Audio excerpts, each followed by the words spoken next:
네, 안녕하세요. 이관용입니다. 고시원 건축 기준은 설계를 함에 있어서 이런 세부 내용을 지켜야 된다라고 국토교통부 장관이 고시를 했기 때문에 설계하신 분들은 이걸 지켜야 됩니다. 첫 번째, 각 실별로 취사시설 및 욕조 설치는 하지 말아라 이렇게 되어 있습니다. 단 샤워부스는 가능하다. 그러니까 각 실별로 화장실을 설치하고 샤워부스는 설치할 수 있지만 취사시설, 그러니까 싱크대, 개수대, 그리고 가스레인지 같은 그런 것들은 설치하면 안 된다. 욕조도 설치하지 말아라. 이러다 보니까 이거를 건축물을 준공 후에 불법적으로 설치하는 분들이 있는데 이거는 불법이는 거죠. 그래서 취사시설이나 욕조는 설치하면 안 된다. 자, 그리고 다중생활시설은 지하층에 두지 말아라. 그래서 한 건물에 고시원을 다 만들 수 있지만 지하층에는 설치하면 안 된다. 즉 방이 지하층에 설치하면 안 되고요. 공용시설은 제외하겠다. 이런 내용이 있습니다. 그러니까 식당이라든가 뭐 세탁실이라든가 어떤 커뮤니티 그런 공간 같은 경우는 지하에도 설치할 수 있다. 이렇게 돼 있고요.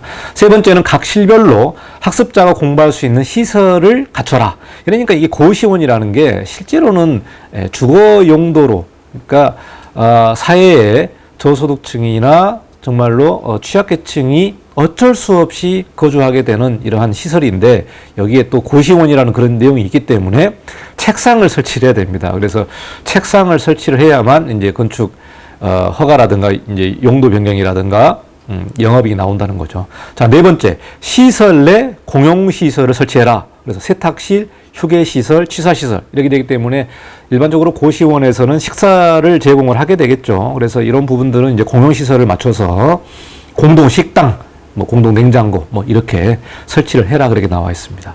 자, 다섯 번째는 2층 이상의 층으로서 바닥으로부터 높이 1.2m 이하의 창문을 만들게 되면은요, 거기에 난간을 설치해라. 그러니까 1.2m 이하의 창문을 만들어서 혹시 떨어질 수 있기 때문에 이 부분은 난간 규정을 적용해서 추락 방지를 위한 어떤 안전시설을 설치하라고 나와 있습니다.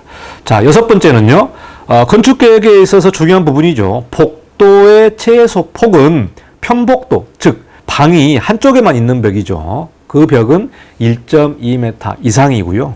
중복도는 1.5m 이상입니다. 그러니까 중복도 같은 경우는 양쪽에 고시원에 방이 있는 경우고요. 그 방이 문을 열었을 때 좀 비켜가 있어야겠죠. 방문의 위치가. 그러다 보니까 이거는 1.5m로 규정을 해놨습니다. 이게 좀 다세대하고 좀 다르죠. 다세대 주택은 1.8m로 돼 있잖아요. 중복도 같은 경우는. 그러나 고시원은 1.5m로 규정이 되어 있습니다. 자, 일곱 번째는 실간 소음 방지를 위해서 피난방화 구조 규칙 요 내용에 따라서 경계벽 구조는 소음 방지를 위한 어떤 구조를 맞춰야 되고요. 그리고 층간 바닥 충격음도 그 차단 기준을 맞춰야 된다. 그러니까 예전에는 그냥 샌드위치 파넬이라든가 뭐 합판으로 돼서 소음이 굉장히 취하겠지만 최근에는 피난방화 구조 규칙에 따라서 경계벽 구조 같은 경우도 내화 구조라든가 뭐 이런 내용을 따라서 소음에서도 상당히 좀 조치를 취해라 이렇게 나와 있습니다. 자, 마지막으로 여덟 번째는 범죄 예방 건축 기준에 맞춰라. 그래서 제가 유튜브에서도 범죄 예방 건축 기준에 대해서 한번 설명을 드렸습니다만은 이 고시원 같은 경우도 범죄 예방 건축 기준에 맞춰라. 범죄 예방 건축 기준에 적합해야 된다. 이렇게 나와 있기 때문에 이 다중생활 시설의 건축 기준을 여러분이 살펴보시고 설계를 좀 진행을 하셔야 될 것 같습니다. 자, 여기까지 마치고요. 다음 시간에도 좋은 내용으로 좀 찾아뵙겠습니다. 감사합니다. 이관용 건축사였습니다.